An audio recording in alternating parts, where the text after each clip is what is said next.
Para adelantarles una fecha tentativa, no es definitiva, pero una fecha tentativa que me hicieron llegar, es altamente probable que el examen totalizador, no el intermedio, que se lo vamos a definir nosotros en la cátedra, que el totalizador sea el 1 de julio. No sé hora ni nada, es la fecha tentativa que me asignaron, fecha que después tienen que confirmarse. 1 de julio sería el examen totalizador. Bueno, la clase pasada nos fuimos introduciendo en un tema que es sumamente importante, diría que es crítico, y que de alguna manera es uno de los pilares que justifican o le dan razón de ser a la contabilidad, que es la de permitir medir el comportamiento de la gestión de una empresa o de cualquier organización en sí misma. Y parte de la medición de la gestión, que también se ha gestionado a través de sus administradores una empresa, sumado a qué otras situaciones o resultados han influido en el comportamiento de esa empresa, pasa por el conocimiento del resultado, es decir, el producido de la gestión de una empresa durante un periodo de tiempo.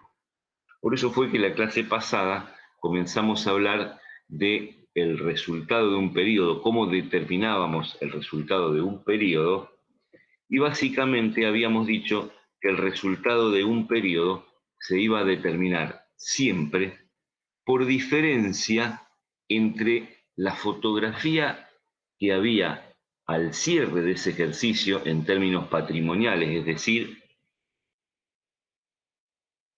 cuál era el activo y cuál era el pasivo al cierre del periodo que eligiéramos para hacer una medición, porque en realidad el activo menos el pasivo nos arrojaba el patrimonio neto, que como ya habíamos hablado, era el valor que tenía la empresa para los propietarios una vez que de la totalidad de los recursos se deducía o se descontaban los pasivos, es decir, los compromisos con terceros que afectan parte de esos recursos. Y habíamos dicho que para determinar el resultado de un periodo, a lo que valía la empresa al final de ese periodo, había que detraerle lo que valía al inicio, que era el patrimonio neto de inicio, que al igual que todo patrimonio neto, era el patrimonio neto de inicio era activo inicial menos pasivo inicial, pero debíamos corregir ese patrimonio neto inicial porque durante el periodo de tiempo que pretendemos determinar el resultado, podrían haber existido aportes o retiros de los propios dueños o propietarios.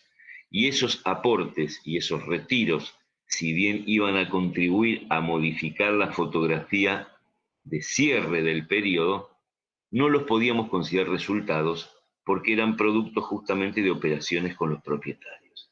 Y a partir de ahí habíamos desarrollado el concepto de capital a mantener como el objetivo de mínima que debe procurar o que debe intentar garantizar toda empresa, entendiendo por capital a mantener lo que valía la empresa al inicio del periodo, más lo que se pueda haber aportado de parte de los propietarios, menos lo que puedan haber retirado. Porque en realidad esta combinación de lo que valía la empresa, más lo que se incrementó el valor de la empresa por lo que puedan haber aportado, menos lo que pueda haber disminuido el valor de la empresa por lo que puedan haber retirado, es lo mínimo que deberíamos especular o esperar que valga la empresa al cierre. Por eso habíamos dicho que en la conducción de una empresa la contabilidad desempeñaba un papel fundamental porque nos iba a servir a la vez que para medir si se cumplía o se podía alcanzar el objetivo de máxima, si al menos se había logrado garantizar el objetivo de mínima. La contabilidad opera como un termómetro que nos permite determinar o mensurar el resultado de una empresa, entre otras tantas cosas que nos permite hacer la contabilidad. Pero para poder mensurar el resultado de una empresa y al menos concluir que estaba garantizado el resultado de mínima, tenemos que tener un parámetro de comparación. Y ese parámetro de comparación que nos permite determinar el resultado, pero que además nos permite saber si alcanzamos ese objetivo de mínima, es el capital a mantener. Y vuelvo a repetir, es el desafío de mínima, el piso que toda empresa a través de sus administradores debería perseguir en el día a día para conservar lo invertido por los propietarios. Y obviamente el objetivo de máxima, ya lo hemos dicho hasta el cansancio, pasa por maximizar el lucro. No alcanzaba con el lucro, sino que había que maximizarlo partiendo de la premisa y recordando que en la empresa hay terceros involucrados que tienen un retorno preferencial respecto de los propietarios, que como te hemos dicho en más de una oportunidad y lo vamos a seguir repitiendo, tienen solamente un retorno residual que no está garantizado y por eso hay que gestionar la empresa partiendo de la premisa de que ese retorno no está garantizado y por lo tanto el objetivo es maximizar el lucro. Ahora la pregunta del millón pasa, ¿cómo hacemos para maximizar beneficios? ¿Por qué? Porque los beneficios, como retorno residual que son la consecuencia de resultados que pujan o que pugnan en sentido contrario.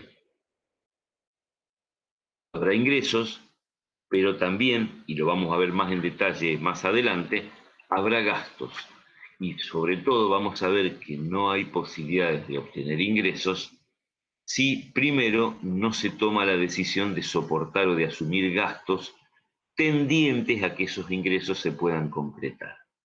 Entonces, el desafío, el objetivo empresa de maximizar el beneficio, se va a alcanzar o vamos a tener mayores probabilidades de alcanzarlo cuando la brecha que la gestión logre generar entre los ingresos y los gastos sea mayor.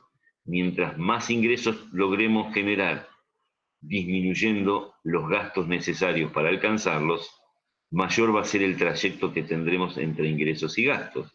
Y la diferencia, por lo tanto, entre ingresos y gastos será mayor y, por tanto, si los ingresos superan a los gastos en esta brecha, estaremos hablando de un resultado positivo, que es el objetivo que tenemos que perseguir y mientras mayor sea esta brecha, ese resultado habrá sido maximizado o tenderá a la maximización. Es decir, que en la gestión de una empresa no solo podemos pensar en los ingresos, en aquellos resultados que generan ganancia o resultados positivos, sino que tenemos que tener perfectamente presente que esos resultados positivos, esos ingresos, no surgen por obra de la naturaleza o por hechos ajenos a la gestión, son consecuencia de la gestión y que para alcanzar esos ingresos irremediablemente hay que echar mano a los recursos y echar mano a los recursos que como tales son instrumentos significa gastarlos, significa consumirlos y cada vez que yo consuma recursos lo que voy a estar haciendo es consumir activos y cada vez que consuma activos al estar gastándolos voy a tener un resultado negativo producto de justamente esa disminución de mis recursos o del activo. Ya lo vamos a ir viendo con más detalle.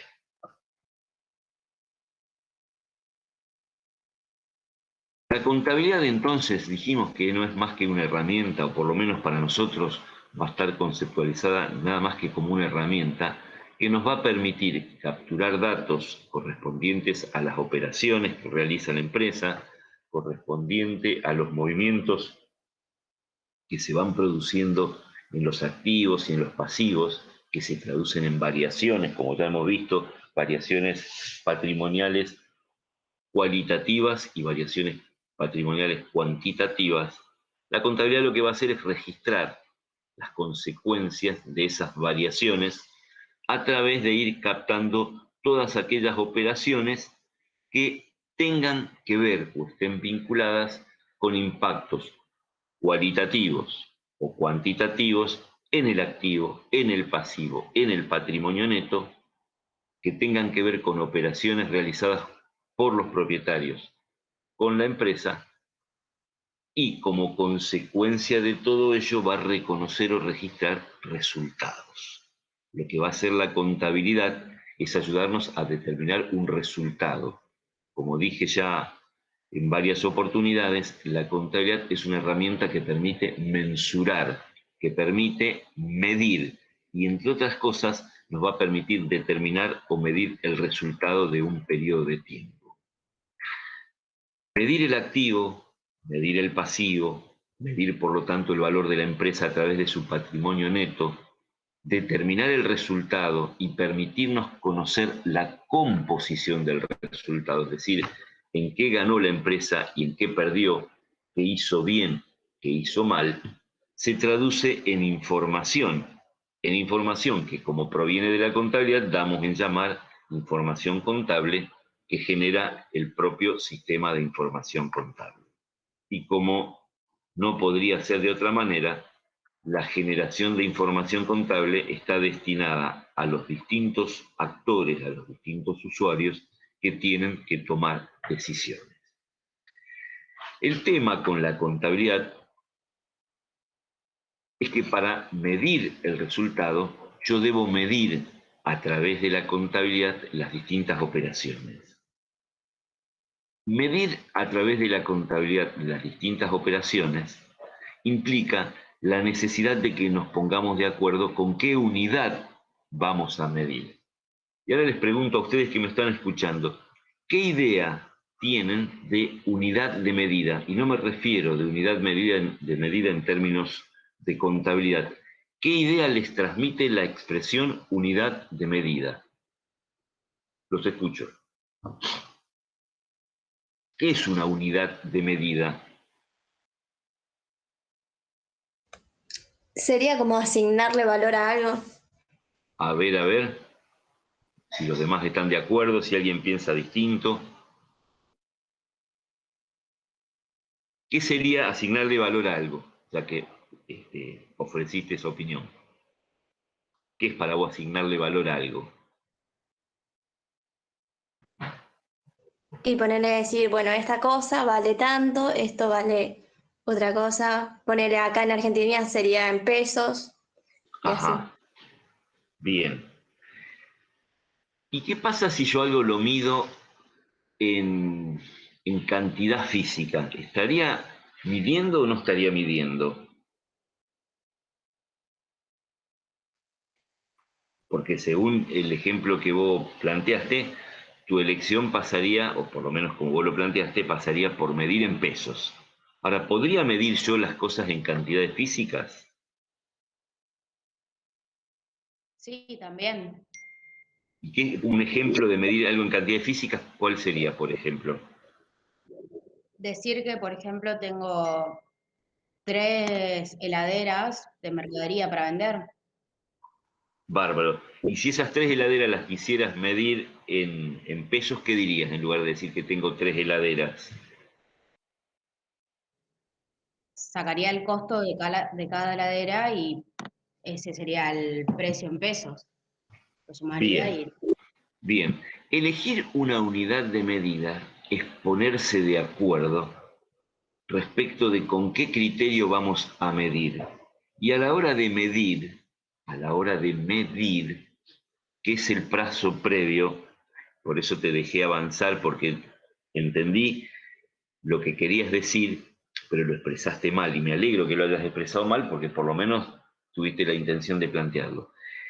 Elegir una unidad para medir es el paso previo a después elegir un criterio para asignar valor. Y acá tenemos que hacer el esfuerzo de diferenciar perfectamente estas dos situaciones. Una cosa es elegir una unidad para medir y otra cosa muy distinta es, elegida la unidad de medición, ponernos de acuerdo o buscar un criterio para otorgarle valor en esa unidad de medida elegida. como vos bien planteaste, las opciones de unidad de medida pasan básicamente por dos.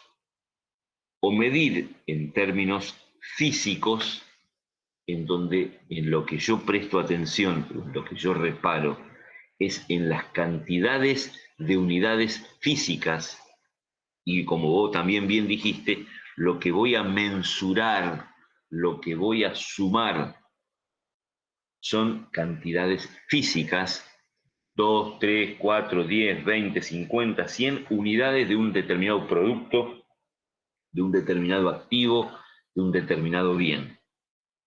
La opción a la medición física es la de recurrir a la unidad monetaria, es decir, medir en moneda, en donde yo dejo de tener en cuenta para informar las unidades físicas y solo las tengo en cuenta a los efectos de mensurarlas o medirlas o expresarlas en moneda. Es decir, que el primer gran desafío que presenta la contabilidad como herramienta es elegir o ponernos de acuerdo si vamos a medir en unidades físicas o vamos a medir en moneda. Después, si medimos en pesos, si medimos en dólares, si medimos en reales o medimos en pesos chilenos, es harina de otro costal. Pero la gran definición, el gran debate, es el de la elección de la unidad de medida, que es el primer paso que exige el poder procesar contablemente las operaciones. Y ante la alternativa o ante la opción de medir en unidades físicas o medir en moneda, la contabilidad elige la medición monetaria. ¿Por qué? Y ahora la pregunta se la traduzco a ustedes. ¿Por qué piensan que la contabilidad prioriza y elige medir en moneda y no en unidades físicas? ¿Por qué piensan?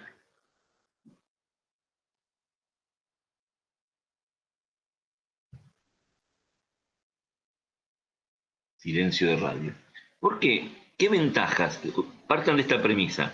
Si la contabilidad prioriza o elige la moneda como unidad de medición en contraposición a las unidades físicas, es porque alguna ventaja, algún beneficio provoca medir en moneda y descartar como unidad principal de medición las unidades físicas, las cantidades físicas. ¿Por dónde imaginan que pasará la ventaja de medir en moneda? Para ver si nos va a dejar ganancia o no. Ajá.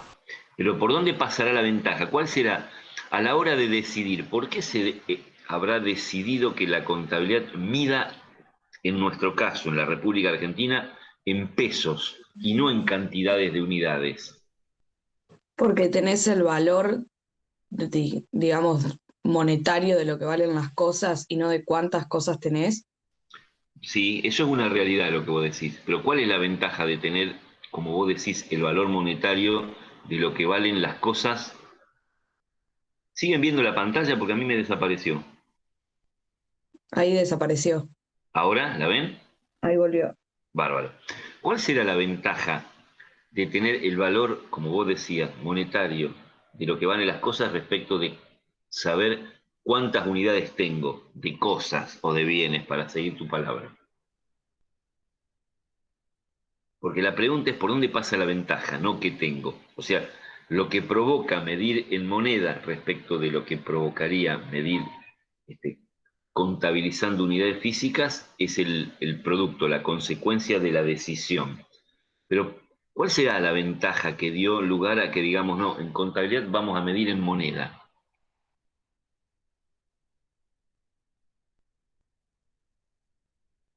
Bueno, vamos a tratar de imaginarlo, porque es importante que lo comprendan. Supónganse una empresa que tiene diversidad de bienes dentro de su activo. Tiene recursos compuestos de distintos bienes. Dinero depositado en los bancos, mercaderías, bienes de uso, muebles y útiles. Bueno, muebles y útiles son parte de los bienes de uso. Tiene distintos activos.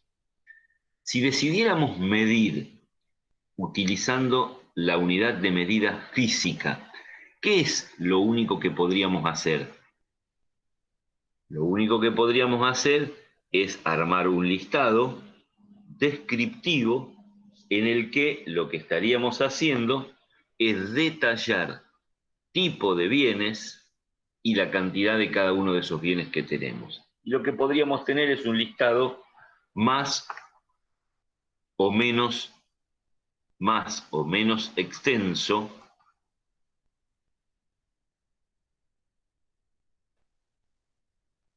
no me deja admitirlo, es tarde. No sé por qué no me deja admitirlo. No sé por qué no me está dejando admitir. Hola, profe, ya estoy igual en la reunión. Ah, bueno, perfecto, gracias. Gracias.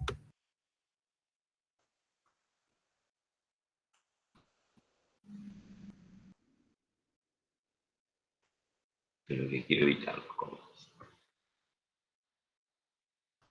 Lo más que podría obtener si decido medir en unidades físicas es un listado detallado en donde en cada renglón, por decirlo de alguna manera gráfica, podría tener la cantidad y el detalle o la descripción de cada uno de los bienes que conforman, tomando el activo de una empresa. Ahora, si yo decidiera medir en moneda en lugar de unidades físicas, lo que podría asignarle, como ya se dijo, a cada uno de esos renglones es un valor. A partir del valor en pesos de cada unidad, multiplicado por la cantidad de unidades, podría valorizar en moneda, en nuestro caso en pesos, cada uno de los recursos que conforman ese listado.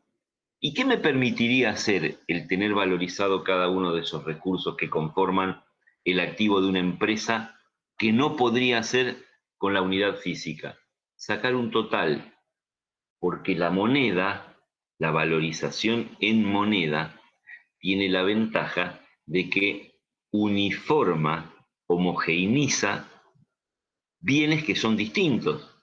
Al traducir cada uno de los recursos, cada uno de los bienes que tiene la empresa y para cada uno de esos bienes las cantidades que tiene a un denominador común que es la moneda, lo que estoy logrando es traducir todo a un mismo patrón, a una misma unidad de medida que es el peso en nuestros casos, y al tener todo medido en pesos yo lo puedo sumar.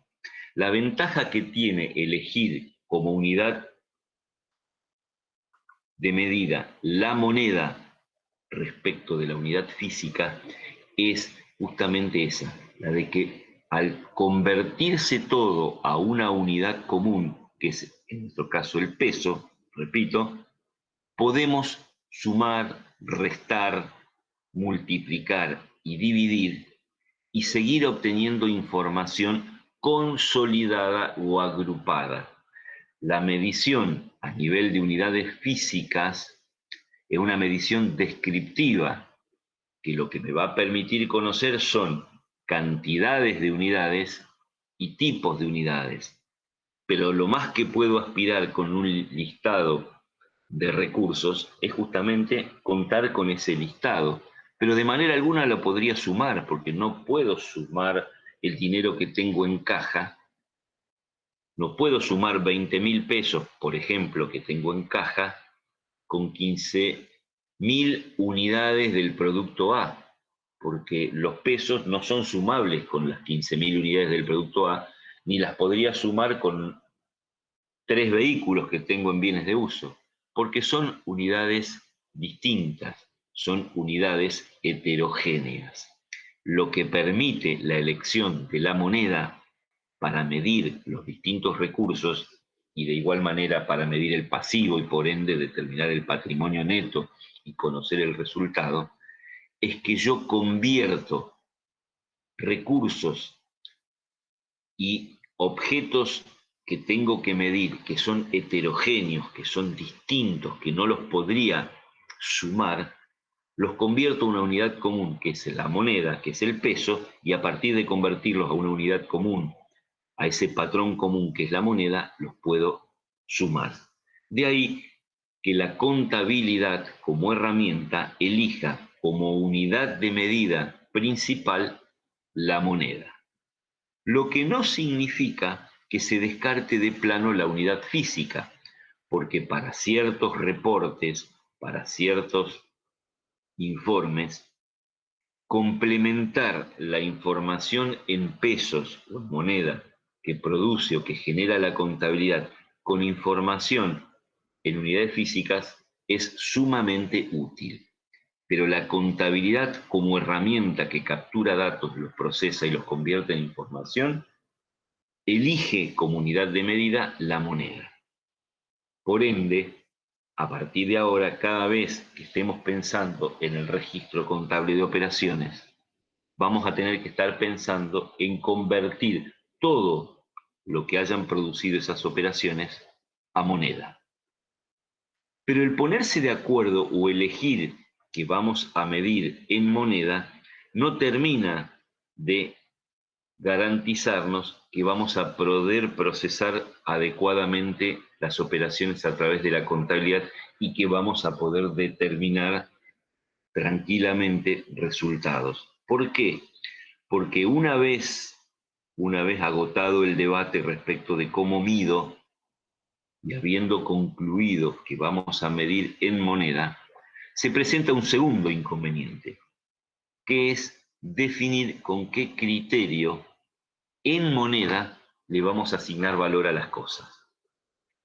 Y cuando hablamos de asignación de valor nos estamos refiriendo a lo que vimos la clase pasada en el ejemplo práctico que habíamos dado, cuando al cierre del ejercicio nos encontrábamos con una determinada tenencia o cantidades de un determinado producto que teníamos que medir a los efectos de determinar el valor del activo al cierre.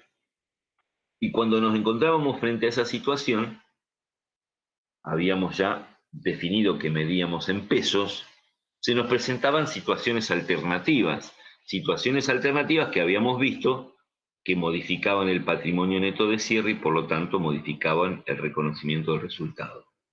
Teníamos una opción que era medir esas mercaderías al valor que nos habían costado, pero como alternativa se nos presentaba la opción de medir esas mismas mercaderías, para las cuales teníamos una determinada cantidad física, al valor que tenían al cierre del ejercicio. Y así habíamos visto que mientras en un caso el patrimonio neto no se modificaba y por lo tanto concluíamos que no había habido resultado, si reemplazábamos la medición de las mercaderías a lo que nos habían costado por el valor que nos costarían al cierre del ejercicio, observábamos que se modificaba el patrimonio neto, que crecía el patrimonio neto de cierre y reconocíamos un resultado.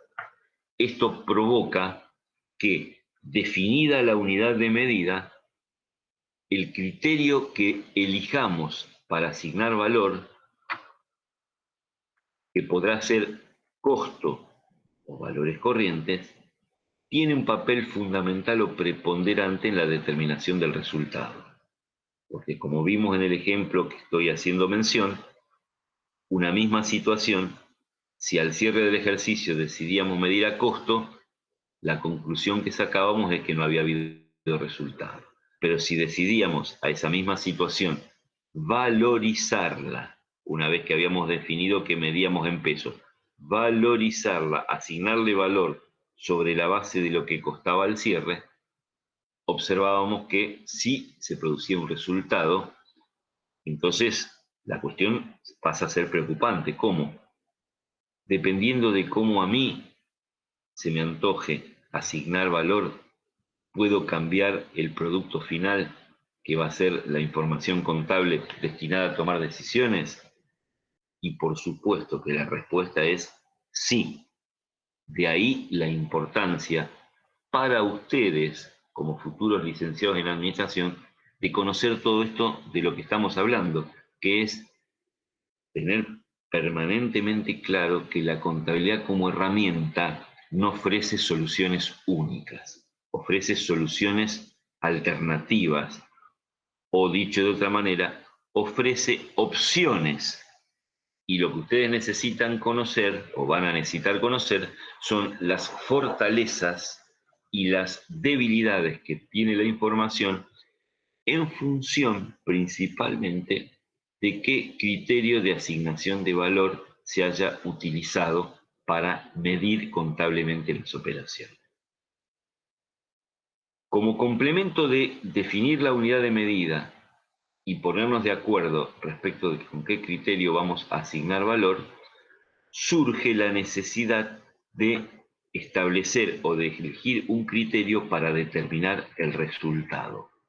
Y cuando hablamos del criterio de determinación de resultado, que acabo de ver acá, de lo que estamos hablando o de lo que vamos a hablar es del capital a mantener. Recuerden que el capital a mantener es aquel que me sirve como sensor, como termómetro, como parámetro para determinar el resultado. Si yo modifico el criterio de capital a mantener, automáticamente voy a modificar el parámetro para medir resultados y por lo tanto voy a estar influyendo en la determinación del resultado. Vamos a ver con un ejemplo de qué hablamos. ¿Hasta acá más o menos me vienen siguiendo? Sí, profe, está todo claro. Sí, profe. Buenísimo. Vamos a ver un ejemplo. A un momento 1, 0, como lo quieran llamar, una empresa X inicia sus operaciones con una inversión total de 1.000 pesos, de los cuales la financiación de los propietarios es el 80%. Esa inversión total, que recuerden es igual al total de la financiación, o es igual al total de los recursos, o en términos contables es igual al activo, está compuesta 100% únicamente por dinero en efectivo. Ese es el dato de partida que tenemos. Ese es el dato de partida.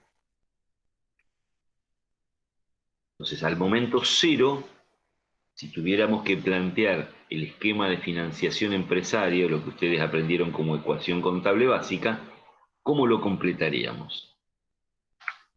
El activo, representado por estos 1.000 pesos de efectivo, está conformado por 200 pesos, que son el 20%, correspondiente a financiación de terceros. Por lo tanto, en términos contables, correspondiente al pasivo.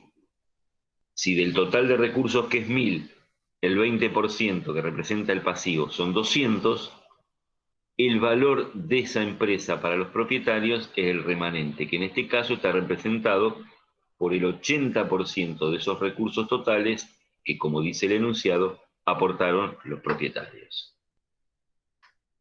La composición de este esquema de financiación empresario, y también tal cual nos lo dice el enunciado, es que los 1.000 pesos que representan los recursos totales están integrados exclusivamente por un solo tipo de recurso de bien, que es dinero en efectivo, de los cuales el 80% representa el capital inicial aportado por los propietarios, que complementa el 20% restante que facilitaron o que financiaron los terceros. Veamos qué pasa durante los primeros 12 meses.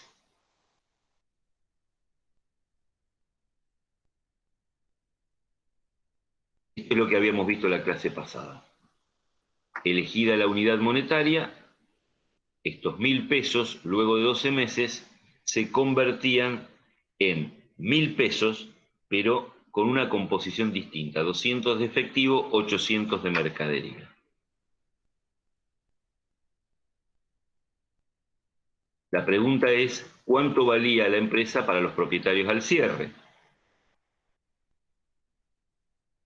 En el primer caso, el activo estaba integrado por 1.000, no se había modificado el pasivo, el patrimonio neto seguía siendo 800. En el segundo caso, el activo se había incrementado a 1.400 porque las mercaderías habían cambiado de valor, por lo tanto, habíamos concluido que los recursos totales se habían elevado a 1.400, el pasivo se mantenía en 200, el capital aportado por los propietarios seguía siendo 800, la diferencia había sido un resultado positivo de 400 pesos. Y esto es lo que nos provocaba la situación que habíamos analizado y que redondea lo que acabo de decir hasta ahora. En el primer caso el patrimonio neto no variaba, por lo tanto no había reconocimiento de resultados, mientras que en el segundo caso el patrimonio neto se había incrementado a 1.200 y al no haber habido operaciones con los propietarios, aparecía una variación que únicamente podíamos atribuir al resultado, 400 pesos positivo. Esto repasa lo que ya habíamos visto. Esto que estamos viendo, que da lugar a que podamos tener distintos resultados dependiendo de cómo elijamos asignar valor, da lugar a la necesidad de fijar criterios, de establecer criterios para medir contablemente.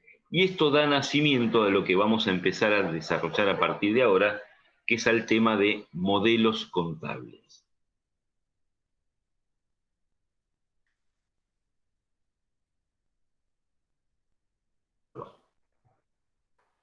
Los modelos contables, lo único que hacen es presentar distintas opciones de medición de los activos y de los pasivos. En realidad, como acabamos de ver, se presentan alternativas a la hora de elegir la unidad de medida, se presentan alternativas a la hora de establecer con qué criterio vamos a asignar valores a los activos, al pasivo, y se presentan alternativas a la hora de ponernos de acuerdo respecto de qué vamos a entender representa el capital a mantener, que es el que nos permite determinar resultados. A partir de eso, surgen los modelos contables como una manera de ir resumiendo el pensamiento contable a través del tiempo. Básicamente los modelos contables lo que hacen es fijar criterios o establecer criterios para medir los activos y pasivos. Definen qué se entiende por capital a mantener y a partir de la definición de capital a mantener permiten reconocer resultados e ignorar otros, y precisamente lo que hacen es, a partir de cómo mido los activos y pasivos y qué criterio elijo de capital a mantener, permitir que la contabilidad informe y reconozca determinados resultados e ignore, mejor dicho, otros resultados que, si bien pueden haberse producido por la elección del modelo en particular que yo hago, se descartan y no se informan.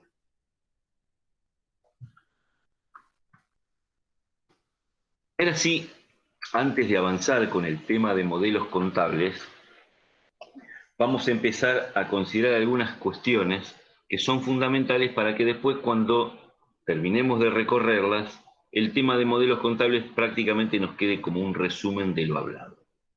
Lo primero que tenemos que conversar es de las distintas clases de resultados. ¿Y por qué es importante que conversemos respecto de las distintas clases de resultados? Y porque si algo tiene de utilidad la contabilidad es que me brinda información para tomar decisiones. Y en materia de resultados, una de las cuestiones en las que más aporta la contabilidad es que no solo me va a permitir conocer el resultado como un número final, como un resumen, no solo me va a permitir concluir luego de un periodo, la empresa ganó o perdió, eventualmente empató, pero si ganó o perdió, ganó tantos pesos o perdió tantos pesos, que obviamente es un dato importante. A todo propietario, a todo tercero, le interesa conocer si la empresa en un determinado periodo de tiempo ganó o perdió.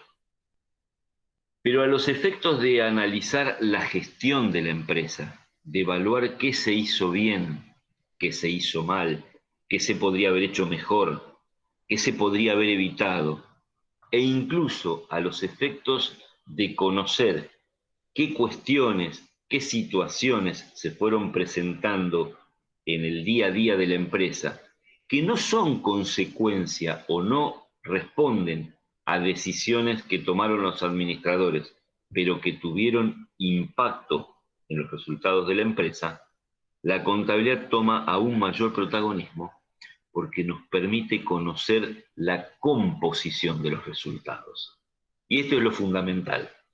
A través de la contabilidad podemos conocer de manera global y muy rápida, como ya hemos visto, patrimonio neto al cierre menos capital a mantener igual al resultado de un periodo. Esto es el método express para conocer el resultado de un periodo. Pero con este método express, lo único que voy a conocer, insisto, es el importe, que será positivo si hubo resultado positivo, que será negativo si la empresa perdió, o eventualmente será cero si no ganó ni perdió. Pero no conozco más que eso.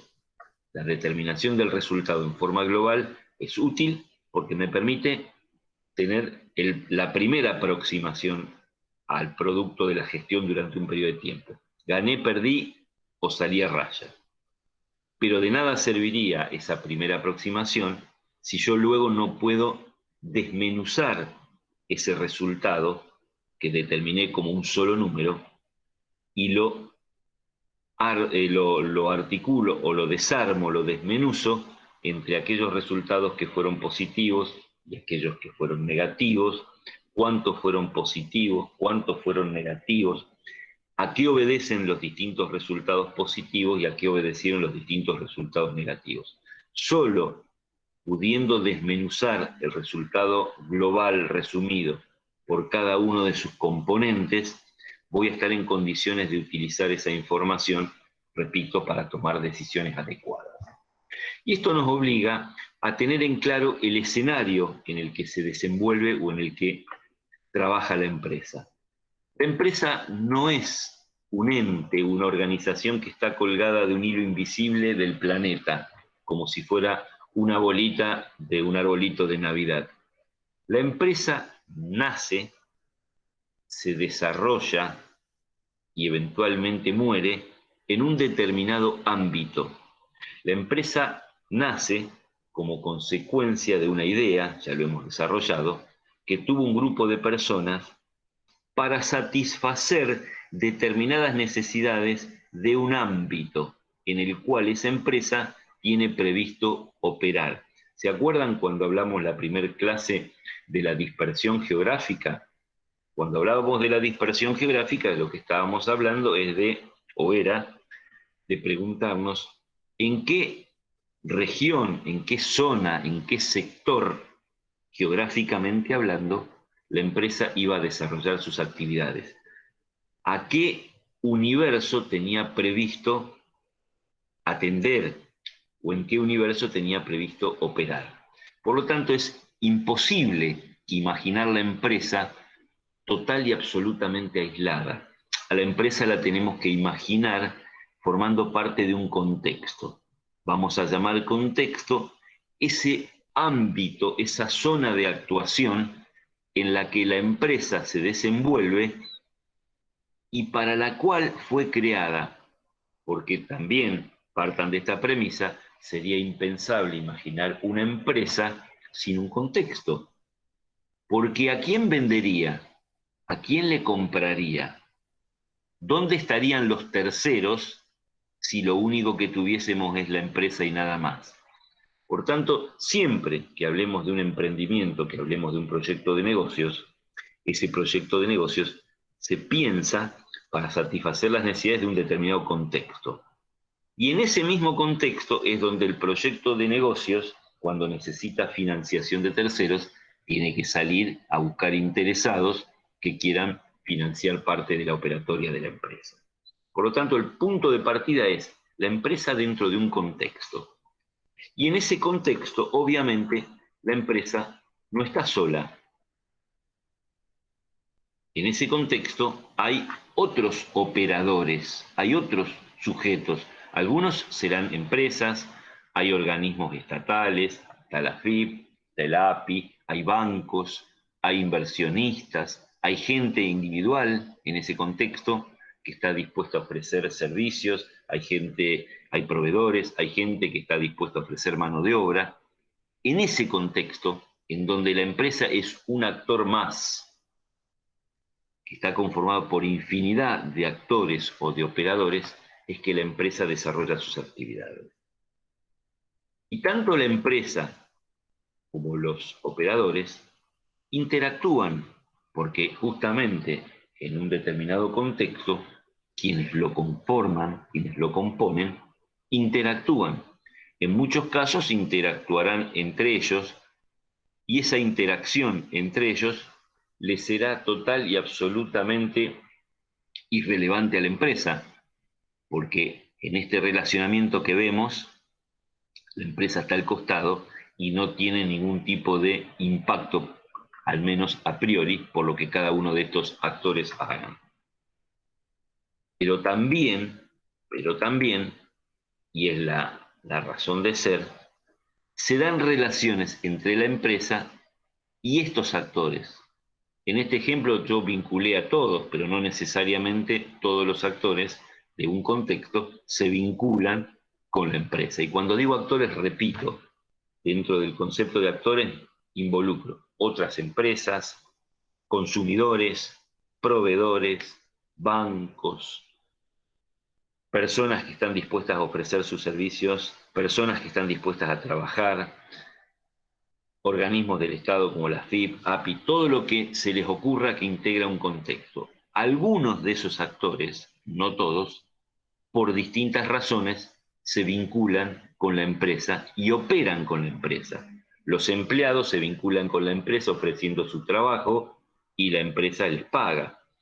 Los proveedores se vinculan con la empresa vendiéndole mercaderías y la empresa les paga, sea en el momento en que se las venden o a posteriori. Los clientes se vinculan con la empresa comprándole y la empresa les vende. Los organismos del Estado se vinculan con la empresa exigiendo que la empresa pague impuestos. Los bancos se vinculan con la empresa financiando parte de sus actividades. Es decir, en el contexto en el que se desenvuelve la empresa, que será más grande o más chico, más amplio o más acotado en función de la magnitud de la empresa, ese contexto puede ser el barrio, si es una granjita, ese contexto puede ser una ciudad, ese contexto puede ser una provincia, ese contexto puede ser un país, ese contexto puede ser algunos países o ese contexto puede ser el mundo, dependiendo de la magnitud de la empresa a la cual estemos haciendo referencia. Una empresa multinacional que está en infinidad de países, su contexto está representado por el mundo. Una empresa que opera nada más que localmente en la ciudad de Rosario, su contexto probablemente sea la ciudad de Rosario.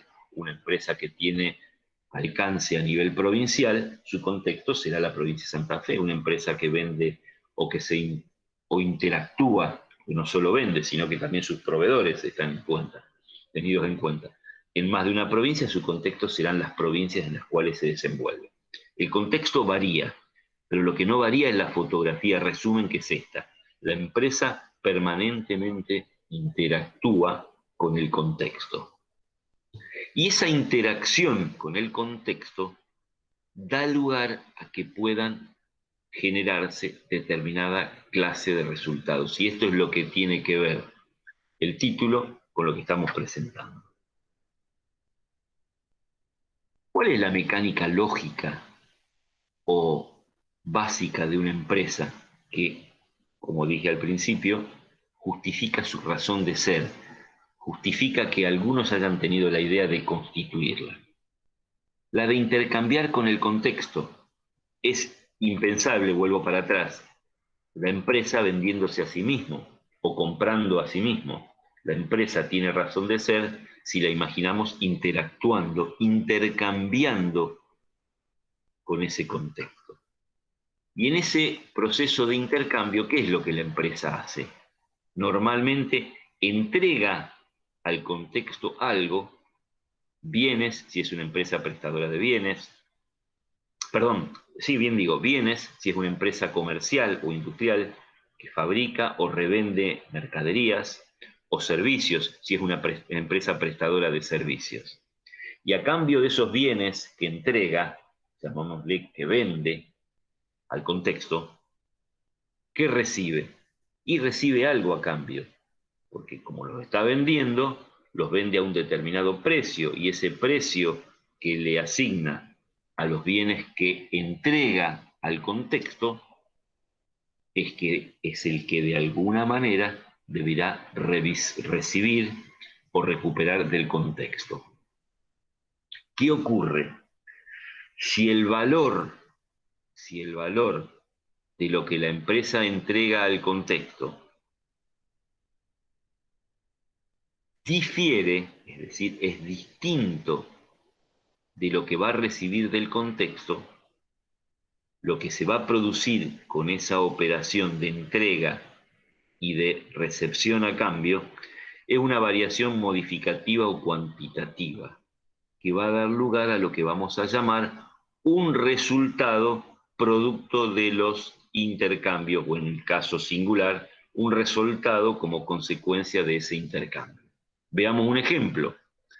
Si la empresa le entrega al contexto mercaderías, y por un momento olvidémonos del ejemplo y el escenario que habíamos planteado hace un rato, si la empresa le entrega al contexto mercaderías, es decir, le vende a un cliente mercaderías que compró a 1.000 pesos y se las vende a 1.200, ¿qué es lo que se produce?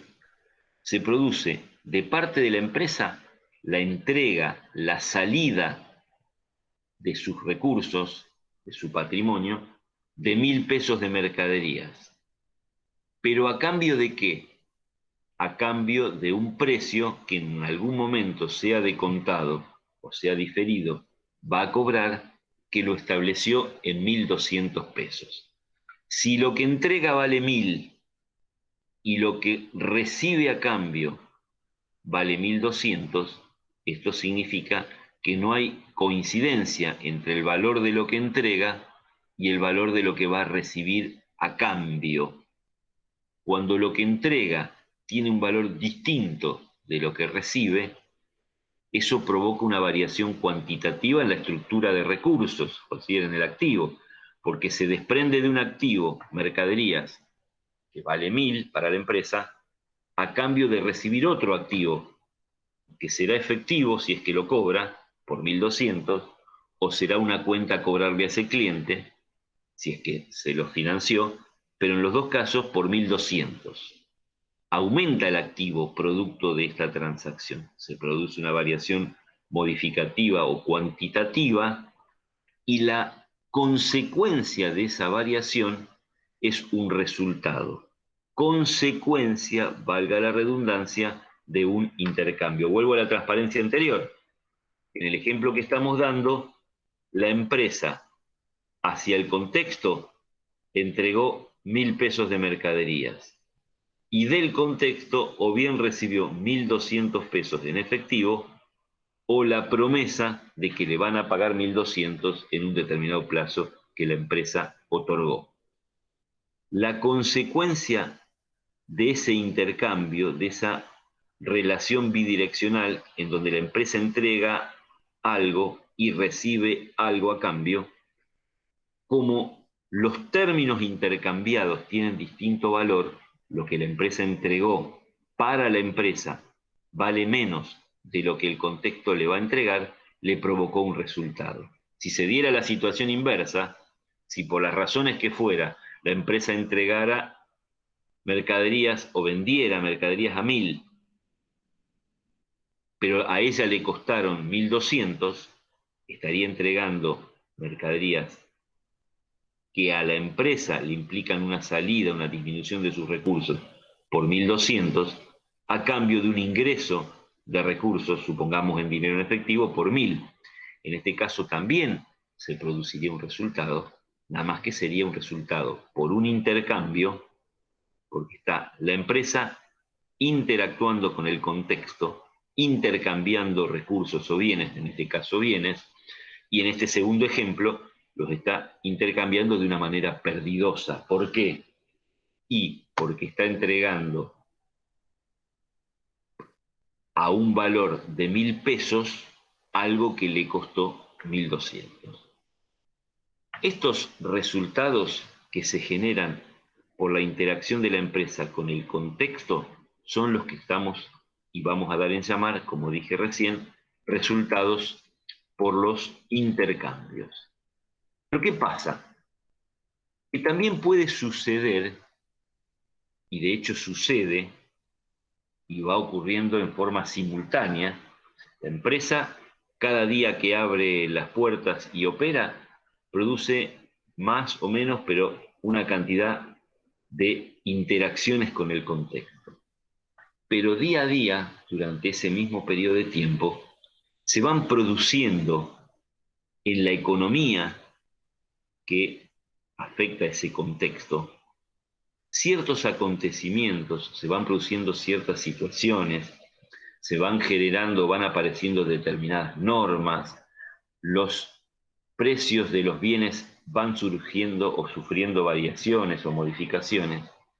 Y algunos de esos acontecimientos, no todos, pueden tener impacto en la estructura de recursos que tiene la empresa o eventualmente en el pasivo. Es decir, pueden producirse situaciones en el contexto que, si bien la empresa no está interactuando con terceros, esas situaciones pueden influenciarla positiva o negativamente, generando precisamente resultados positivos y resultados negativos. ¿Cuáles son esos acontecimientos que se pueden producir que afectan la estructura de activos de la empresa, eventualmente de pasivos, produciendo resultados, sin que eso sean consecuencia de operaciones con otros terceros, con operaciones de intercambio en el contexto? Y determinados fenómenos económicos que tienen impacto en la empresa. Uno de esos fenómenos económicos, y sobre el que vamos a hablar más adelante, es la posible existencia de inflación o deflación. No me voy a detener ahora porque lo vamos a ver en detalle, insisto, pero la inflación o la deflación, que son fenómenos económicos, producen o provocan ciertos efectos sobre determinados activos y sobre determinados pasivos que pueda tener la empresa. Otro efecto u otra situación que se puede producir es la variación de los precios de los bienes que comercializa la empresa, como vimos en el ejemplo esta mañana que habíamos visto también en la clase anterior.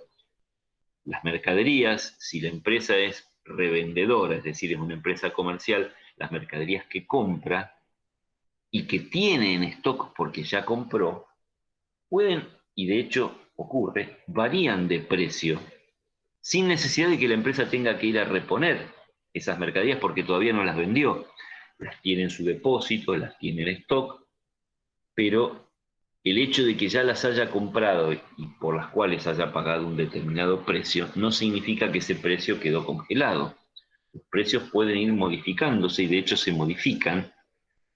Y esa modificación de precios permitiría, como vimos en el ejemplo esta mañana, permitiría que la empresa se vea ante la posibilidad de elegir a qué valor mide esas mercaderías, si al valor que las compró originalmente o al valor que tienen actualmente las mercaderías. Esto presenta estos acontecimientos económicos, estas situaciones que se producen dentro del contexto, a pesar de que la empresa se haya quedado quietita y no haya hecho nada, en la medida en que afectan o podrían afectar alguno de sus activos o alguno de sus pasivos, dan lugar a la posibilidad de reconocer resultados por tenencia. Y fíjense que dije posibilidad de reconocer resultados por tenencia. ¿Por qué? Porque cuando hablo de posibilidad, no hablo de certeza.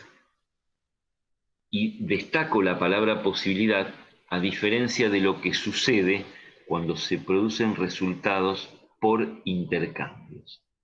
Cuando la empresa opera, cuando la empresa realiza actividades con el contexto, con distintos actores, como ya hemos visto, y se producen resultados como consecuencia de que lo que entrega tiene un valor que difiere respecto del valor que recibe a cambio, no existe la posibilidad de reconocer resultados.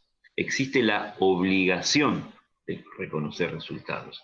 Toda vez que del intercambio de la empresa con alguien del contexto se produzca una situación como la que termino de decir, en la que el valor de lo que entrega difiere del valor de lo que recibe a cambio, vamos a estar obligados a reconocer un resultado. Será positivo, será negativo, será cero eventualmente. Lo determinaremos de una manera, lo determinaremos de otra, que es parte de lo que vamos a ver, pero no va a haber opción. El resultado de un intercambio debe reconocerse siempre, no se puede ignorar. En cambio, cuando se producen ciertos acontecimientos económicos, como la existencia de inflación, deflación o la variación de los precios de ciertos bienes o de ciertos servicios, a diferencia de los resultados por los intercambios, va a existir la posibilidad de reconocer cierta clase de resultados que son los opuestos a los de los intercambios, porque van a haber sido resultados por no haber intercambiado, por no haber hecho nada con ciertos activos o ciertos pasivos, pero que, a pesar de no haber hecho nada, por el hecho de tenerlos, están afectados o estuvieron afectados por ciertos acontecimientos económicos. La diferencia con los resultados por los intercambios es que, repito, cuando hay resultado por un intercambio no tengo alternativa, debo reconocerlo. Después vemos cómo lo mido, cómo lo reconozco. Mientras que cuando hay resultados por tenencia, en principio existe la posibilidad de reconocerlos. Después vamos a ver más adelante que hay ciertos resultados por tenencia que son obligatorios en cuanto a su reconocimiento. Pero en general podríamos decir que los resultados por tenencia van a ser resultados cuyo reconocimiento, salvo estas situaciones puntuales que vamos a ver en su momento, van a depender de qué criterio la empresa elija para procesar en contabilidad. Es decir, qué criterio elija para asignar valor y qué definición de capital a mantener haya optado.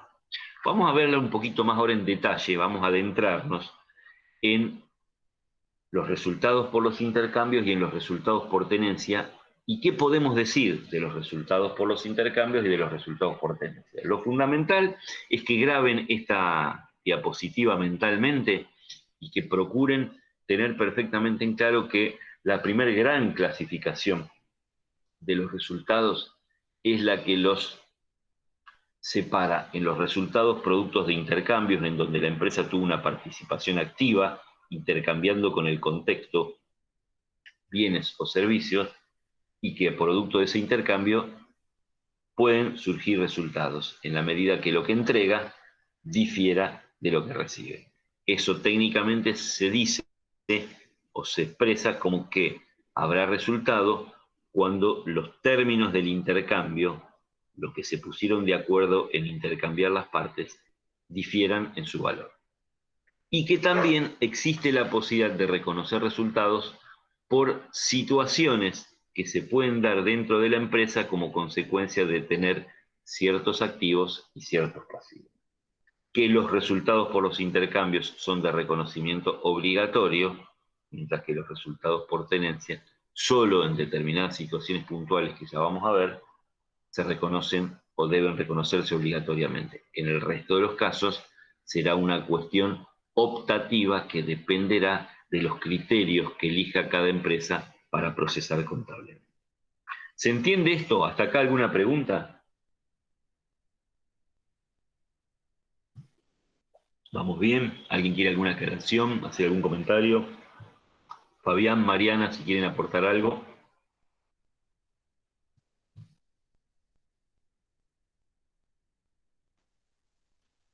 ¿Me están escuchando por lo pronto? Sí, acá estamos. No, está bien. Bárbaro, ¿no? Por lo Profe, pronto. Sí, este contexto también se puede llevar a nivel internacional, ¿no? O sí, sea, por eso dije, se sí. visualiza todo. El contexto, vos tenés que imaginar, el contexto es variable para cada empresa. Y su contexto varía en función de la magnitud y con qué terceros, con qué operadores terceros se involucre. Por eso di el ejemplo. Si yo tengo una granjita o una verduraría que monté en lo que antes era el living de mi casa, no deja de ser una empresa. Es una empresa de una sola persona, pero es una empresa, un proyecto de negocio. Y mi operatoria es muy reducida porque solamente atiendo o le vendo a mis vecinos, a los de un radio muy acotado, eventualmente alguien que pase con el auto de paso y pare y me compre, pero mis clientes se reducen a un ámbito muy chiquitito. Y lo único que hago es comprar verdura todos los días en el mercado acá en Rosario, y mi contexto será, el contexto operativo será mi barrio. Eventualmente, si lo quiero ver un poquito más ampliado, mi contexto operativo es la ciudad de Rosario, no salgo de ahí.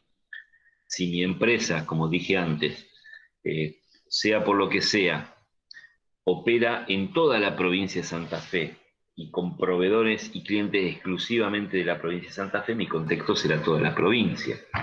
Si mi empresa vende únicamente en la provincia de Santa Fe, pero parte de lo que vende lo compra en Capital Federal o en la provincia de Buenos Aires, por dar un ejemplo, y mi contexto operativo hacia los clientes será la provincia de Santa Fe. Mi contexto ampliado abarcará la ciudad de Buenos Aires, el ámbito en donde yo voy y compro, y la parte de la provincia de Buenos Aires donde compre. Si soy una empresa nacional que tiene presencia o alcance nacional, mi contexto será la República Argentina.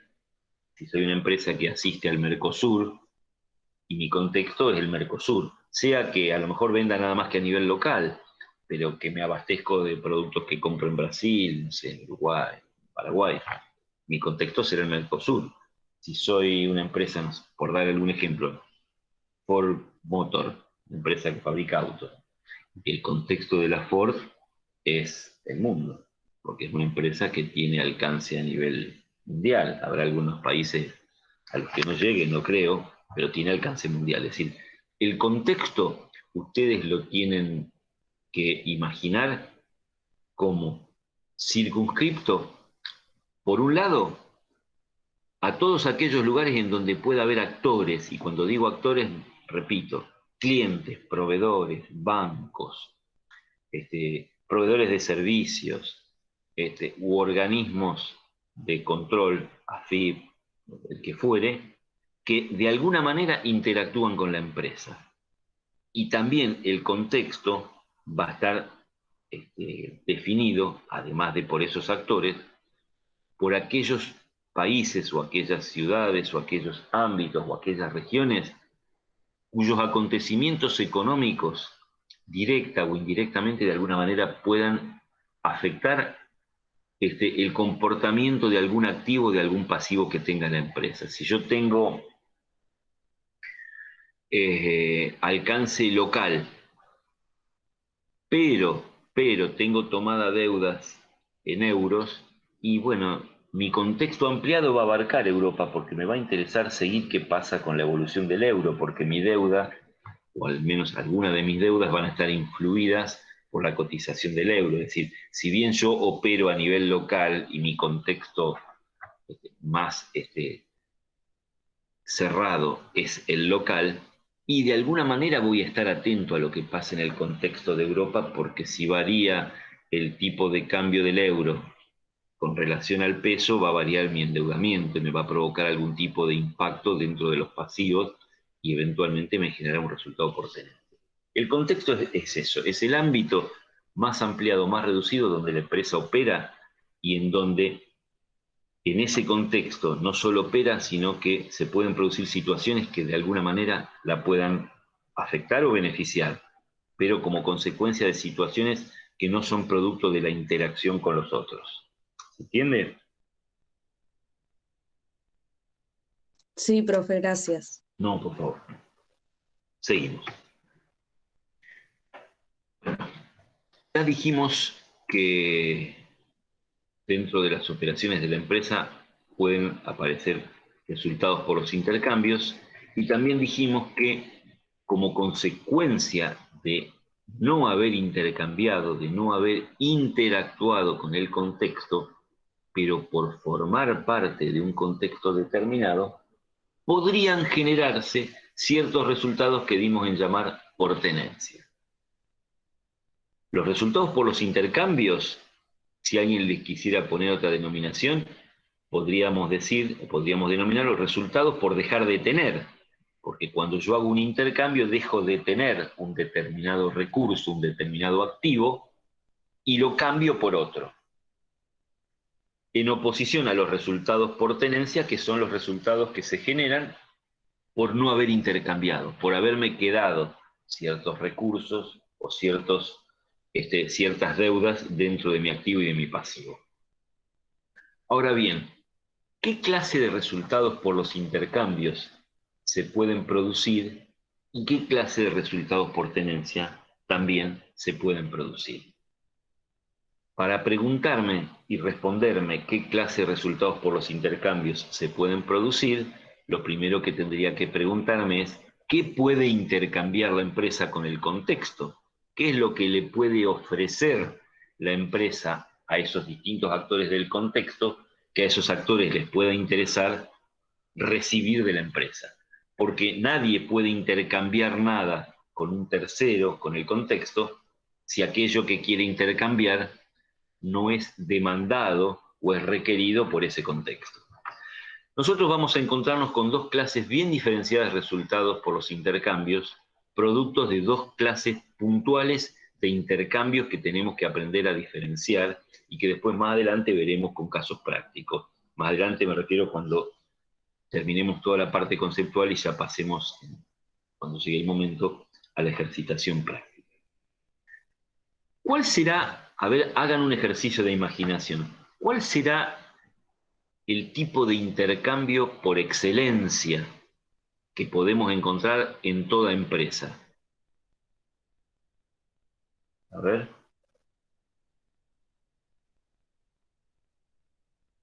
Traten de pensar la respuesta en función de preguntarse o volver en el tiempo e imaginar para qué se constituye una empresa.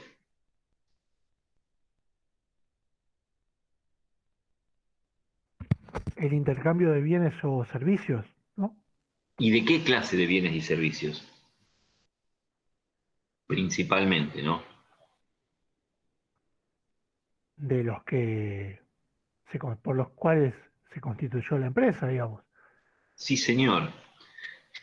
El primer gran grupo de resultados por los intercambios va a estar representado, va a estar constituido por los resultados que puedan generarse producto de los intercambios de los bienes o de los servicios que representan la actividad principal de la empresa. Aquella actividad o actividades que dieron razón de ser a que a partir de una idea, en un determinado momento se hayan logrado reunir una serie de situaciones que permitieron que la empresa se constituya y comience a operar. O sea, no tiene razón de ser, recuerden esto, no tiene razón de ser la existencia de una empresa si no está orientada a satisfacer alguna necesidad o alguna demanda del contexto, lo dije al principio. A nadie se le ocurriría montar una empresa, constituir una empresa para venderse a sí misma y para comprarse a sí misma. Toda empresa se piensa desde su origen, cuando al principio era ni siquiera empresa y era solo una idea, esa idea se trabaja, se acuna y se va amasando a partir de la imagen de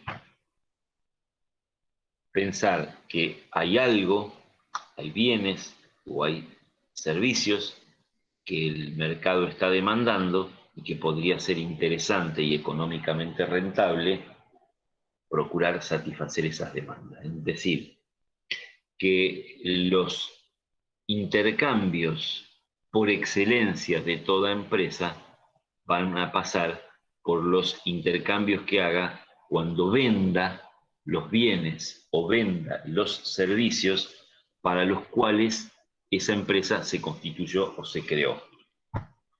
La venta de bienes o la venta de servicios, porque puede vender bienes, es decir, mercaderías, bienes físicos, puede vender servicios, representa las operaciones de intercambio que hacen a la razón de ser de toda empresa. Son la que le dieron sentido a su nacimiento.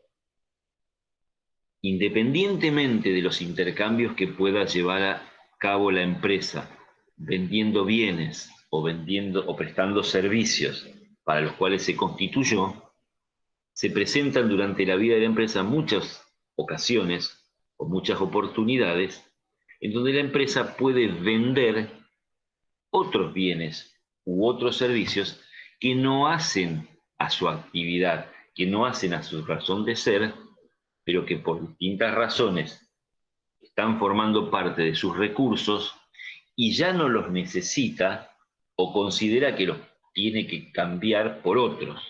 El ejemplo más típico es cuando una empresa vende un rodado o vende una máquina que formaba parte de sus bienes de uso. No estaban destinados cuando fueron adquiridos como recursos orientados a ser vendidos en la actividad principal de la empresa. Todo lo contrario, estaban orientados a ser utilizados como recursos, empleándolos para llevar a cabo distintas actividades internas que la empresa necesita desarrollar para poder cumplir con su finalidad. En un determinado momento, porque considera que ya no los necesita, o porque considera que se desgastaron a un nivel que ya no conviene tenerlos, pero que en el mercado existe la posibilidad de venderlos, puede tomar la decisión de venderlos. En la medida en que encuentre un tercero que esté dispuesto a comprarlo y cierre un acuerdo de compra-venta, está haciendo un intercambio en esa compra-venta. ¿Qué está intercambiando en el ejemplo de un rodado, de algún bien de uso? Un bien. Ese intercambio hace a la razón de ser de la empresa se fundó para vender y comprar bienes de uso, no. Pero esa operación puntual, que no tiene la frecuencia de las operaciones de compra y venta que hace con relación a su actividad principal, no deja de ser una operación de intercambio. Tanto en el caso de los intercambios de las mercaderías o de los servicios que preste, como en estos otros intercambios, en la medida, insisto, en que los términos del intercambio, el precio de venta, difiera del valor que para esa empresa tiene lo que está entregando, si es un bien, o el servicio que está prestando, se producirá una diferencia. Y esa diferencia la daremos en llamar resultado por los intercambios. Este tipo de intercambios, los que hacen a intercambios en cumplimiento de la actividad o del objeto principal de la empresa, como aquellos otros intercambios, como el ejemplo de los bienes de uso, que no hacen a la actividad principal, pero que la empresa lleva a cabo y en los cuales intercambia bienes o servicios con el contexto, van a dar lugar a un determinado tipo de resultado por los intercambios que vamos a llamar resultados por los intercambios originados en operaciones comerciales, partiendo de la premisa que la palabra comercial deriva de la realización de un acto de comercio. Y la realización de un acto de comercio no es otra cosa que un intercambio con fin de lucro, en donde el objetivo de ese intercambio es obtener algún beneficio económico. Pero pueden darse, y de hecho se dan en la vida diaria, cotidiana de la mayoría de las empresas, otra clase de intercambios en donde no estoy intercambiando bienes o servicios. Y son los intercambios de naturaleza financiera, en donde, en lugar de vender bienes o servicios, lo que la empresa está vendiendo es tiempo a sus clientes. Y dejémoslo ahí por ahora, porque lo vamos a profundizar. Tenemos operaciones comerciales que pueden responder a la actividad principal o que pueden responder a actividades no principales, pero en las cuales hay un intercambio de bienes o servicios. Y operaciones financieras en las que el objeto, en lugar de ser un bien o un servicio, el objeto que vende la empresa es tiempo. Y ahora vamos a ver qué significa vender tiempo. Pero vamos a hablar un poquito de los resultados por tenencia y de qué clases de resultados por tenencia podemos encontrar. En la clasificación de los resultados por tenencia tenemos que hacer una segregación o una agrupación, depende de cómo lo quieran ver, de los activos y de los pasivos, que son los únicos que pueden generar resultados por tenencia. Los únicos que pueden generar resultados por tenencia son los activos que durante un determinado periodo de tiempo la empresa tenga, o los pasivos que pueda haber contraído y que durante un determinado periodo de tiempo conserva como tal. Los activos y los pasivos que la empresa tenga, reparen que estamos hablando de resultados por tenencia, pueden generar resultados por tenencia. En el caso de los activos y de los pasivos, a la hora de hablar de resultados por tenencia, necesitamos clasificarlos en dos grandes grupos, que ahora los vamos a mencionar nada más, porque después de cada uno de todos estos puntos vamos a ir haciendo un desarrollo en particular, por lo tanto no nos vamos a demorar demasiado. Además, parto de la premisa que una idea al menos tienen porque lo traen de ITC. A los activos y a los pasivos, a los efectos de identificar posibles resultados por tenencia, los vamos a agrupar en monetarios y no monetarios. Y como presumo que alguna idea tienen, me gustaría preguntarle al que quiera hacer algún aporte a todos, ¿qué idea tienen del concepto monetarios o qué idea traen de activos y pasivos monetarios de ITC?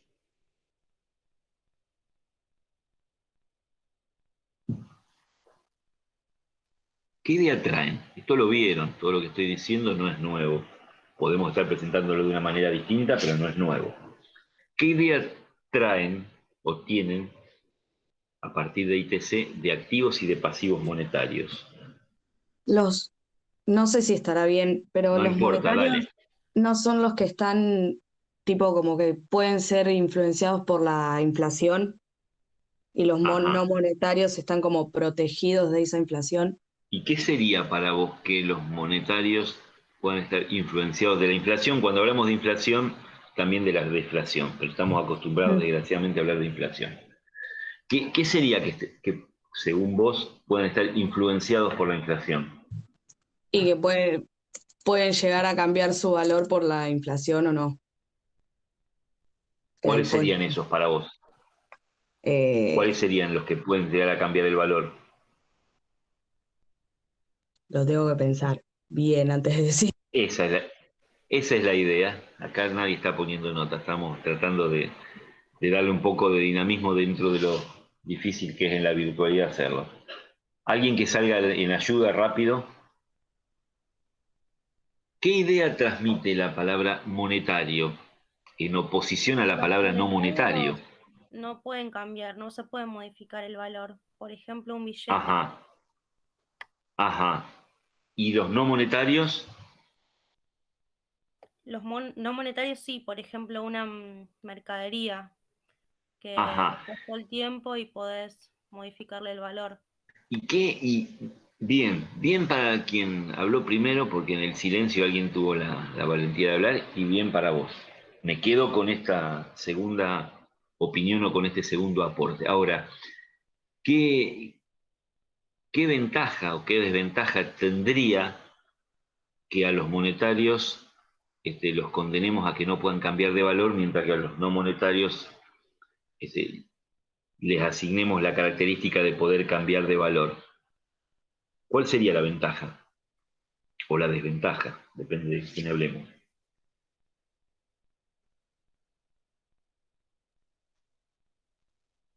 ¿Mm?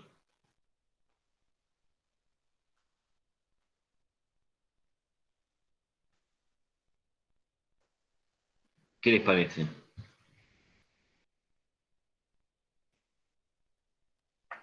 Con los no monetarios la ventaja es que no vas a perder, porque como el ejemplo que habías dado el otro día, si pasó el tiempo y la mercadería aumentó, la vendés al valor que está en el mercado actualmente. Ajá. Entonces, Y en oposición los monetarios, ¿qué pasaría? Con un billete, como vos me mencionabas como ejemplo. Salgan a ayudar a los demás, son 20 y algo que hay. ¿Qué pasa con un billete si hay inflación o deflación? Pierde el valor o lo Se gana, devalúa. depende de lo que haya. A ver, devalúa, pierde valor. Yo les doy este ejemplo. Yo el año pasado tenía un billete de 100 pesos y me olvidé que lo tenía guardado. Me olvidé que lo tenía guardado en un cajón y lo encontré el otro día. Y no sé si a ustedes les pasa algo distinto. A mí me sucedió que cuando lo encontré no estaba más canoso el prócer del billete, no se había achicado el importe, seguía diciendo 100 pesos. ¿A ustedes les pasa distinto? ¿A ustedes les cambia el valor el billete? No, No, no cambia no el sé. valor, pero se devalúa. ¿Y qué sería eso? Que el valor es relativo, ¿no es? ¿Y qué sería que el valor es relativo? O sea, repito, Que podés comprar menos cosas ahí que me gustó antes. más, ahí me gustó más. Y poder comprar menos cosas o poder comprar más cosas no se vincula con el valor, sino que se vincula con otro concepto que es el poder adquisitivo, que es el poder de compra que tienen ciertos activos. En el caso del billete, por eso daba el ejemplo medio tonto, pero a propósito, no es que cambie el valor del billete, ni se redujo el valor, ni se incrementó. El billete tiene un valor estampado. Ocurre que ante determinados fenómenos de la economía, como son la inflación y la deflación, que después vamos a hablar, por eso no me quiero distraer ahora, porque solo quiero hacer la presentación del concepto de las cosas, ante determinados escenarios de inflación o deflación, hay ciertos activos y ciertos pasivos que de alguna manera tienen una atadura a la moneda local que les impide cambiar de valor. Y el hecho de que les impida cambiar de valor puede ser algo positivo o puede ser algo negativo para el dueño de esos activos o el tenedor de esos pasivos, en función justamente de que estemos en presencia de un recurso, de un activo, o estemos en presencia de una deuda, y que esa limitación significa o signifique que ese activo no pueda modificar su valor, o que esa limitación signifique que la deuda queda congelada. En un caso tendré una situación que me perjudica, en otro caso tendré una situación que me beneficia. Pero ¿por qué? ¿Por qué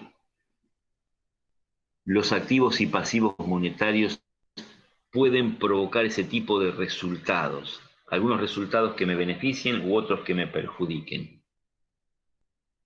Eso se da porque no todos los activos y no todos los pasivos son monetarios. Si solamente existieran activos y pasivos monetarios, no habría ningún tipo de inconveniente. El inconveniente es que en un contexto, en una economía, en un determinado espacio geográfico, conviven, es decir, viven en simultáneo ciertos activos y ciertos pasivos que tienen la característica de ser monetarios, y en simultáneo viven ciertos activos y ciertos pasivos a los que denominamos no monetarios, porque tienen características que le dan un comportamiento diferencial.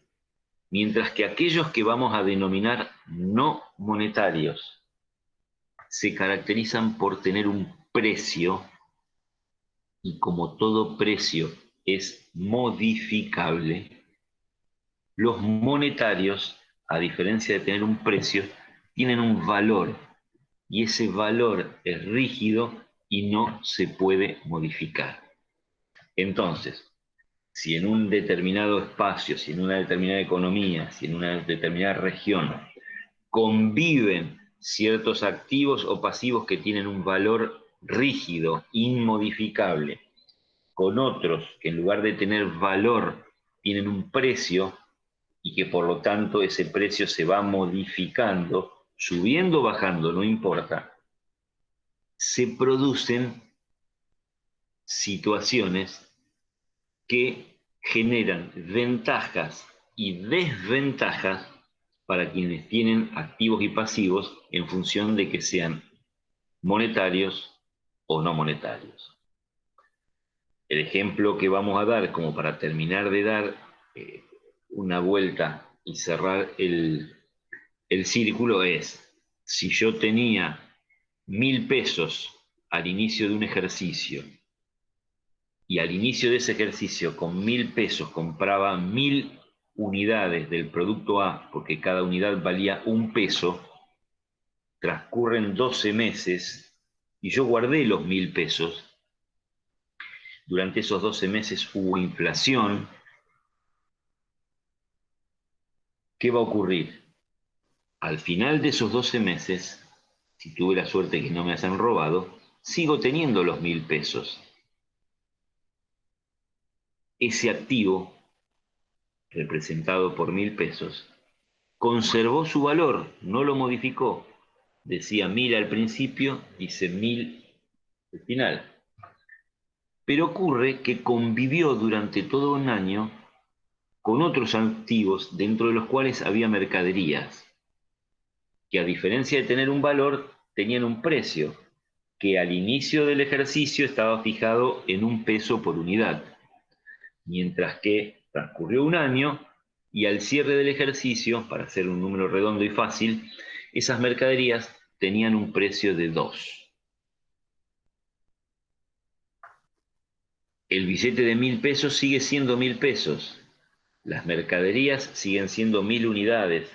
Ocurre que mientras que el billete, como tiene un valor, no pudo modificar ese valor y sigue manteniendo los 1.000 pesos, las 1.000 unidades, como están representadas por un precio, ese precio se modificó de 1 a 2 y al cierre del ejercicio valen 2.000 pesos. El hecho de que ese billete de 1.000 pesos haya convivido en la economía con mercaderías que tenían un precio, provocó que al cierre, como las mercaderías modificaron su valor y lo duplicaron, y el billete quedó congelado porque no tiene precio, sino que tiene valor, me sirve para comprar la mitad, en nuestro ejemplo, de lo que compraba al principio. Lo que perdió ese activo, representado por 1.000 pesos, es poder adquisitivo. Y eso se produce, repito, porque en la economía conviven activos y pasivos monetarios con activos y pasivos no monetarios. Si todos fueran no monetarios o si todos fueran monetarios, se producirían otros efectos que vamos a ver más adelante, pero la situación sería totalmente distinta. El hecho es que la realidad hace que convivan activos y pasivos monetarios con activos y pasivos no monetarios. La existencia de estos dos grandes grupos de activos y pasivos, el hecho de que una empresa pueda tenerlos durante un determinado periodo de tiempo dentro de su activo o dentro de su pasivo, abre la posibilidad de la existencia de resultados, que como dijimos antes vamos a llamar por tenencia. Los generados por activos y pasivos monetarios van a ser el famoso, y nunca tan bien ponderado, del que vamos a hablar más adelante, RECPAM, que es el resultado por exposición al cambio en el poder adquisitivo de la moneda. ¿Qué es un resultado por tenencia? ¿Por tenencia de qué? De activos y de pasivos monetarios. mientras que los que vamos a dar en llamar en forma genérica o vulgar resultados por tenencia y que vamos a vincular con los activos y pasivos no monetarios van a ser los resultados generados precisamente por estos. Pero lo que hay que entender es que los resultados por tenencia no solamente los generan los activos y los pasivos no monetarios, que son los que pueden cambiar de precio. También los generan los activos y pasivos monetarios que están atados a un valor. Ocurre que al resultado por tenencia de los activos y pasivos monetarios, para diferenciarlos del que generan los no monetarios, se decidió llamarlos RECPAM. Pero el RECPAM, al igual que los resultados por tenencia propiamente dichos generados por no monetarios, ambos son resultados producto de la tenencia de activos y pasivos. Si son monetarios, RECPAM; si son no monetarios, los vamos a llamar resultados por tenencia. ¿Se entiende? ¿Se entiende? Sí, profe. Bárbaro.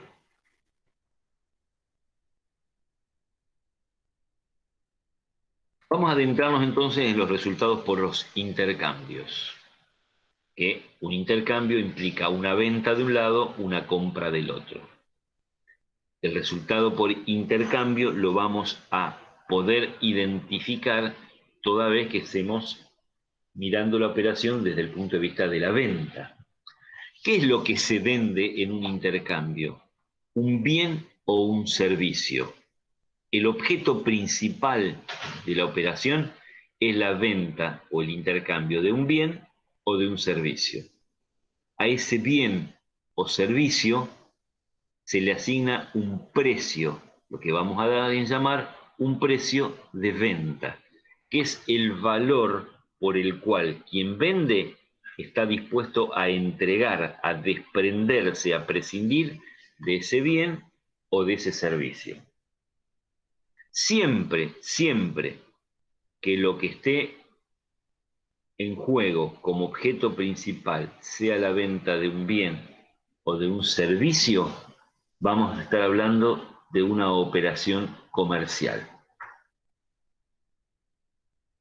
En oposición a una operación comercial encontramos la operación financiera, en donde el objeto, que salvo que se trate de una entidad bancaria o financiera, que no analizamos ese caso particular, en donde el objeto complementario es la venta de tiempo.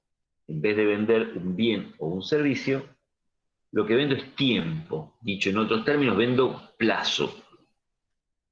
Y el tiempo, el plazo para cobrar, tiene un precio, que en lugar de llamarse precio, se llama interés. Entonces, dentro de las operaciones de intercambio podemos encontrar dos clases de operaciones bien diferenciadas: las operaciones comerciales y las operaciones financieras. En las comerciales, el objeto de venta es un bien o un servicio. Generalmente se vincula o se relaciona con la actividad principal de la empresa, si bien, como vimos antes, también es válido la venta de cualquier bien o servicio que tenga la empresa, aunque no represente su objeto principal. La característica es que a ese bien o a ese servicio se le otorga un precio. En oposición a las operaciones comerciales, vamos a encontrar las financieras, en donde lo que estoy vendiendo es tiempo o plazo, y el precio que le pongo a ese tiempo o plazo se llama interés. ¿Qué relación tiene esto con esto? Imaginen la mayoría de las empresas, no todas, pero imaginen la mayoría, todas, eso sí, todas, desarrollan operaciones de intercambio, es decir, venden los bienes o los servicios para los cuales se constituyeron, para los cuales definieron como objeto principal. Eventualmente pueden vender otros bienes u otros servicios, básicamente otros bienes, como hemos dicho, por ejemplo, bienes de uso. Pero ocurre en muchísimos casos, que si la empresa solamente ofreciera la venta de bienes o servicios a cambio de un precio, vería disminuida, restringida y a veces hasta imposibilitada sus operaciones comerciales, el desarrollo de su actividad. ¿Por qué? Porque no siempre quienes necesitan los bienes o servicios que la empresa ofrece cuentan con los recursos suficientes para pagar el precio. No todos aquellos que necesitan comprar, en el momento en que necesitan comprar, disponen del dinero suficiente para pagar el precio a quien ofrece o vende ese producto. Entonces pensemos un poquito cuál sería la situación que se presentaría. Del lado de la empresa, su mercado se vería seriamente reducido y afectado porque solamente le vendería a aquellas personas que cuando necesitan los bienes o servicios que la empresa ofrece, disponen de los recursos suficientes para pagar el precio de contado. La contracara de estas son los consumidores. Con los consumidores pasaría exactamente lo mismo. Solamente comprarían cuando logren reunir el dinero suficiente, los recursos financieros suficientes para pagar el precio. Se reduce automáticamente el volumen de operaciones. Para evitar, para contrarrestar esto que no les sirve ni a las empresas porque verían seriamente afectado su volumen de operaciones y de alguna manera facilitar a los consumidores que aunque no tengan los recursos suficientes se acerquen a comprar, es que nacieron en algún momento las operaciones financieras, en las que la empresa no solo ofrece bienes o servicios, sino que también agrega el servicio adicional o complementario de ofrecer financiación, de otorgar plazo, es decir, tiempo para el pago del precio.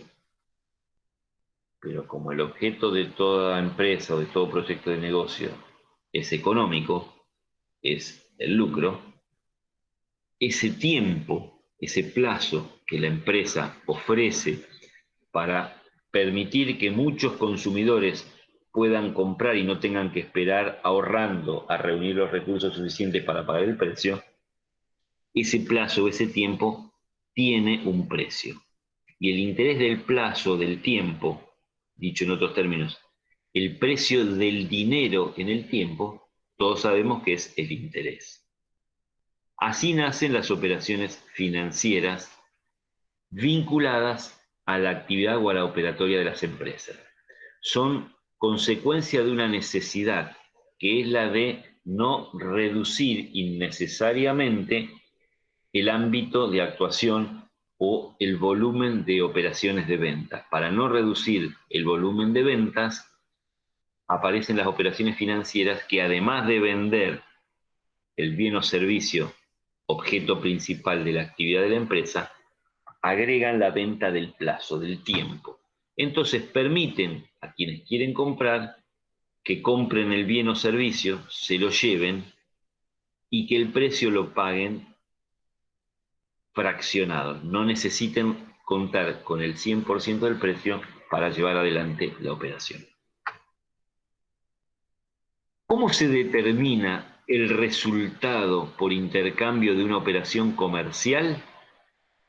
Siempre se determina por diferencia entre el precio de venta de contado y el valor contable, es decir, el valor que figura en la contabilidad que tiene el bien o el servicio que la empresa está entregando. No pierdan de vista que esto es la fotografía de un intercambio. El precio de venta representa lo que la empresa espera recibir del contexto. El valor contable del bien o servicio es el valor que para la empresa tiene el bien o el servicio del que se está desprendiendo, que sale de su activo, de su patrimonio y va al contexto. La empresa le entrega al contexto un bien o un servicio que para ella tiene un determinado valor, que es el que figura en la contabilidad, que como vamos a ver podrá ser el costo, podrá ser el valor corriente, dependiendo del criterio que elija, y como contrapartida de ese precio que le asignó al bien o servicio que vende, como contrapartida de ese precio que tiene para ella ese bien o servicio, estableció un precio de venta que se supone debería ser superior. El precio de venta que hay que tener en cuenta para determinar el resultado de una operación comercial siempre tiene que ser el precio de venta del bien o servicio. No puede estar mezclado o no puede incluirse el precio del tiempo, el precio del dinero, es decir, el interés. ¿Por qué? Y porque si queremos determinar y diferenciar los resultados que genera la operación comercial respecto de los resultados que genera la operación financiera, el precio de venta que tenemos que tomar para determinar el resultado de la operación comercial solo debe incluir el del bien o el del servicio. Y el precio del bien o el precio del servicio siempre tiene que ser el precio bajo un supuesto de venta contado. Si la operación no se hizo en formato venta contado, sino que se otorgó plazo, la diferencia del precio de venta de contado respecto del precio final será el precio que se le habrá puesto al tiempo, será el interés, y será consecuencia de otra operación, y nos interesará separarlo para conocer qué resultado generó la operación comercial, producto de esta relación precio de venta versus valor contable, respecto de qué resultado generó la operación financiera, que se circunscribirá a la tasa de interés que la empresa haya cobrado. ¿Vamos bien hasta acá? ¿Alguna pregunta? Se entendió, profe. Bueno, déjenme ver la próxima diapositiva si vale la pena que la iniciemos o si cortamos acá. Vamos a cortar acá, porque si no la clase que viene vamos a tener que entrar con el ejemplo y no tiene sentido que los haga perder tiempo. Nos estamos viendo, si Dios quiere, el miércoles y bueno, repito lo que les dije en la primera clase. La materia no es ni fácil ni difícil, hay que seguirla. Particularmente hay que tratarla de seguir, hay que prestarle mucha atención a todas estas clases conceptuales en donde no estamos haciendo ningún caso práctico, porque todo esto que estamos recorriendo en materia conceptual es lo que después vamos a necesitar en cada caso práctico que desarrollemos para su resolución. Recuerden que hay